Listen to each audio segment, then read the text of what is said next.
Hi, I'm Chanel. A maritime union has labelled the steam packet as being dishonest and not entering into negotiations in good faith. We spoke to Gary Elliott from Nautilus. It's not that we're opposed to the living on board. We've just all along over the past 2 years said it should be a matter of choice. Because some of these employees, and a number of them being resident on the Isle of Man, have chosen to work for the Isle of Man steam packet so they can be at home with their families and children, and have worked for the company for in excess of 2 or 3 decades. So to actually just impose a change, for it to become non-negotiable with no arbitration, and to end employees with 20 years service end their contracts at the end of December and reissue them with new contracts, which only discourteous employers would actually do elsewhere, we find unacceptable. You know, we had hoped to keep the consultation and discussion open on the issue at hand, which is the living on board. But unfortunately, the employer won't engage with arbitration, conciliation or mediation with the Manx Industrial Relations Service. What is the feeling like amongst members if they're being, as you say, threatened with fire and rehire and the dispute has reached an impasse? What's their impression of the dispute? What the company have succeeded in doing here, which is very unfortunate, is that they're turning a dedicated and flexible workforce over many, many decades into a demoralised and demotivated workforce. We've had many communications in recent days since the company made that announcement, and how that can benefit the business to have a demoralised and demotivated workforce going forward is just beyond me. When all we're asking for is for their terms and conditions and contracts to be honoured, and for the changes to be phased in over a period, and there to be an element of choice. Do we know what the core motive is for the steam packet to be imposing these new conditions? We're trying to get to the bottom of what that aim and objective is. You know, where does the company want to be in 12, 18, 24 months' time? Why be so discourteous by imposing and forcing through changes to a dedicated and loyal workforce? For very little gain. And if this is an impasse situation, that would effectively indicate a stalemate. So is there nothing either side could compromise on which would give any movement to the discussions? I find it difficult, really. I mean, if we heard of a reasonable employer that comes to the negotiating table under a collective bargaining agreement to say the changes are non-negotiable. With that sort of attitude and the view that they're imposing the changes and that they're prepared to end people's contracts of employment after 20, 25 years service, dedicated service on the island, and at the stroke of a pen, they're just going to rip up their terms and conditions and their contract of employment and issue them with another contract. I mean, it's just unbelievable. So what happens next? Is it likely we could see industrial action? It is a possibility. Obviously, it's a last resort for the union, and it's something that we don't take lightly, especially where we're representing the public with lifeline services, etc. And we don't take that decision very lightly. But we do have a mandate. We are in dispute with the employer. We've been in dispute with the employer for over 4 weeks now by their intentions to impose. And we have a mandate from our members to ballot for industrial action should we feel the need to do so. The simple answer is yes, industrial action is an open opportunity for us that's available. And would that be strike action, or would that be a different form of industrial action? The members would indicate their preference. We would normally give them the opportunity that it might be industrial action short of strike, or it might actually be strike action. So we're likely to ask both questions of our members, because we will not have it anywhere else in any other sector anywhere in the world that represents our members as unscrupulous employers and owners imposing changes to long-standing terms and conditions and believing that that's non-negotiable, and they have the right to just fire and rehire our members. That's just an unacceptable position. The steam packet keep telling us that they believe it's only a small number of people that would be opposed to some form of living on board. But if that's the case, why don't you offer choice? And we're not going to allow them to make cost savings and cost cuts that affect employees and residents that live on the island, that rely on that employment and have done, as do their families, for many, many years, just at the stroke of a pen because someone fancied the idea of imposing and forcing through some changes. And lastly, do you think a similar situation is brewing to what was seen with P&O ferries? We had issues with P&O 12 months before they did what they did by dismissing the workforce. So something was happening over that 12-month period. So I would also warn our members that once you accept any imposition of any fundamental change to your employment and terms and conditions without any arbitration or any fairness, then you open up the door then. And you open up the door to attacks on all of your other terms and conditions and inevitably your job security and your future employment. Meanwhile, the steam packet has this response. I thank the union for publicly stating their agreement with the company and that there are no objections from their members to living on board. This is the one addition Isle of Man Steam Packet Company wished to make to its terms and conditions of employment. Agreement has already been reached with another union whose members work in various roles and represent about 70% of the seagoing staff. I hope this means there is still an opportunity to resolve this discussion amicably.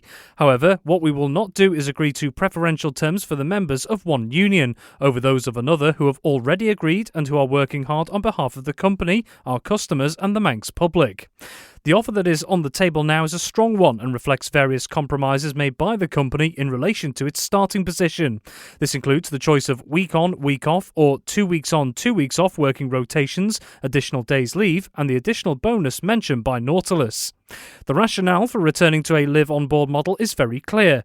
It allows the company to offer improved services to all of our customers. While Ben McCree has been a very reliable ship for the company, it was a compromised design affording no space for crew accommodation. The current need to change crews in Douglas approximately every 12 hours means there is very little opportunity to adapt to weather conditions or other circumstances.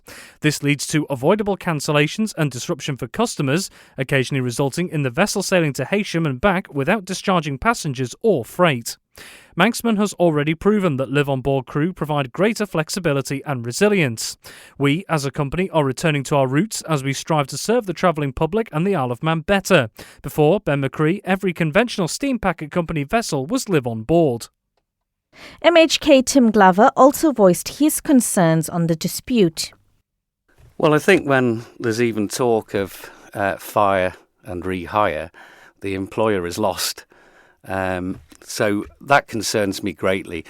Now, I know we're only dealing with a small number of officers mainly who are still in dispute over the changes being proposed to working practices and shift patterns.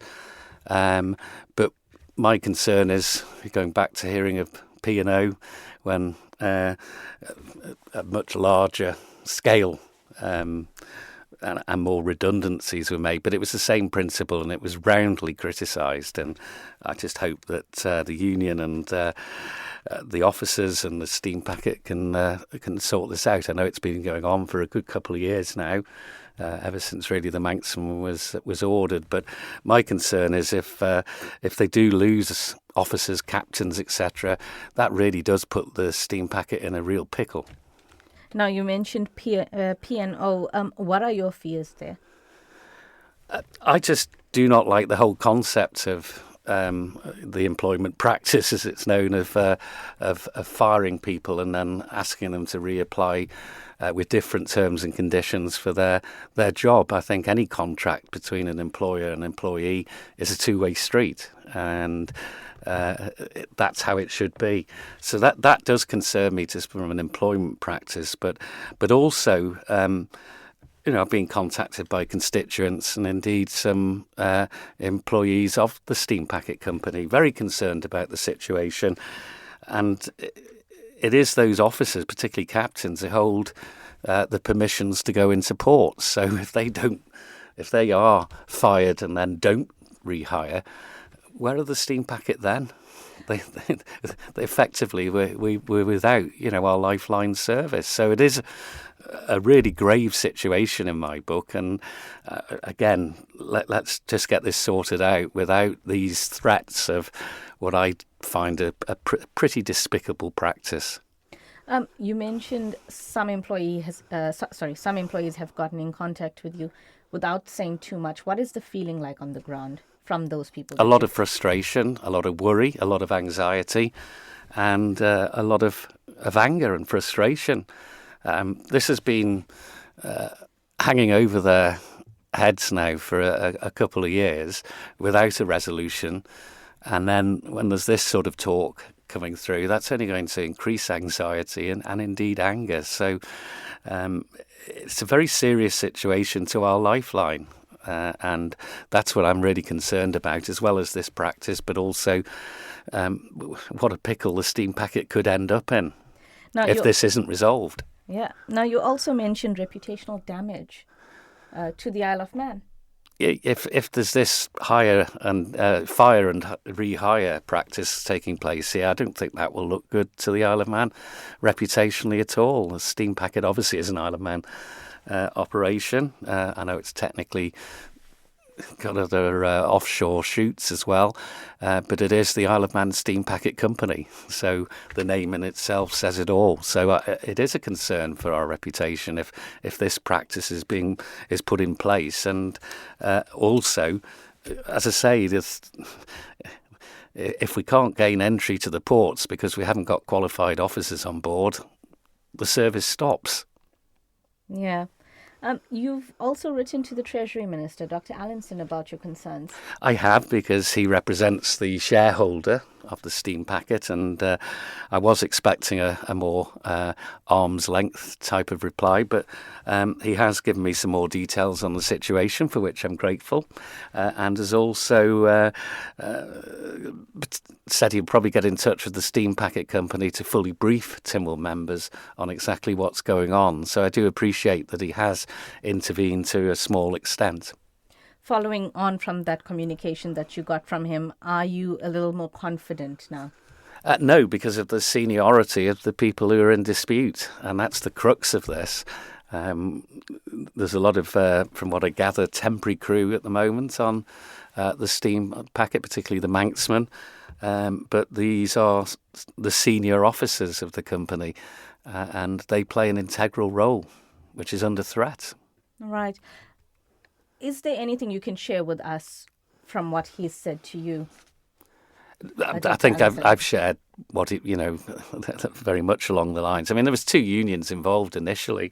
The other one was the RMT, the Rail Maritime Transport Workers, and from what I gather, that has been resolved. We're now dealing with the Nautilus union, and they are the ones that deal with the senior officers. What do you think would be the way forward for us? To get this resolved amicably. I mean, they are asking for a massive change in lifestyle. I mean, it would impact, and I know other operations do it, but the steam packet doesn't have to just follow other conventions just for the sake of it. And I would ask that hopefully it'll be kept very much as the status quo, because but I wait to hear what the steam packets say, because I'm yet to understand, and that's why I've gone through the Treasury Minister, because you don't want to get too involved, but I would like to know what the advantages are of having the officers on a shift which involves staying on the ship.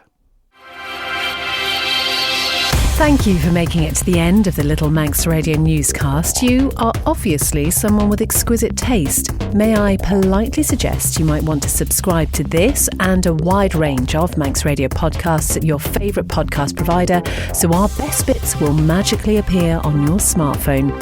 Thank you.